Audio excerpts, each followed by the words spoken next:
क्या चिराग पासवान बिहार के अगले सीएम बनने वाले हैं? दरअसल बिहार चुनाव से पहले उनकी पार्टी एलजेपीआर ने एक ऐसा दावा कर दिया है जिससे बीजेपी और जेडीयू की नींद उड़ गई है। चिराग के बहनोई और एलजेपीआर के सांसद अरुण भारती ने चिराग की बिहार में अहम भूमिका की बात कही, तो साथ ही आने वाले दिनों में उनके सीएम बनने को लेकर भी अहम बयान दिया है। देखिए रिपोर्ट। बिहार चुनाव से पहले राज्य में राजनीतिक हलचल तेज हो गई है।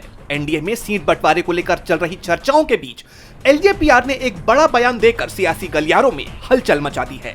पार्टी के सांसद अरुण भारती ने सीधे तौर पर कहा है कि उनकी पार्टी चाहती है कि चिराग पासवान बिहार में एक बड़ी भूमिका निभाएं और हो सकता है कि आने वाले दिनों में वो बिहार के मुख्यमंत्री बने।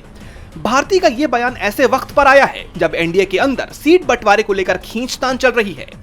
चिराग पासवान ने पहले भी सभी सीटों पर अकेले चुनाव लड़ने की बात कहकर अपनी इच्छा जाहिर की थी। अब अरुण भारती के इस बयान को उसी कड़ी में देखा जा रहा है जिसमें पार्टी अपने लिए एक बड़ी हिस्सेदारी की मांग कर रही है। यानी साफ है कि चिराग पासवान किसी भी स्थिति में सीट बंटवारे पर किसी तरह के समझौते के लिए राजी नहीं है।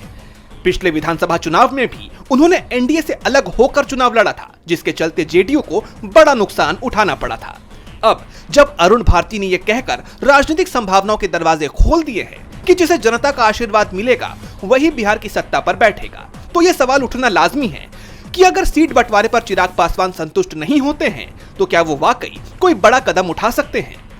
राजनीतिक जानकारों का मानना है कि चिराग पासवान का यह कदम एनडीए पर दबाव बनाने की रणनीति का हिस्सा है। भारती का यह बयान एनडीए के शीर्ष नेतृत्व को यह मैसेज है कि एलजेपीआर खुद को इस चुनाव में एक मजबूत दावेदार के तौर पर न सिर्फ पेश कर रही है बल्कि ये भी बता रही है कि उसे नजरअंदाज नहीं किया जा सकता।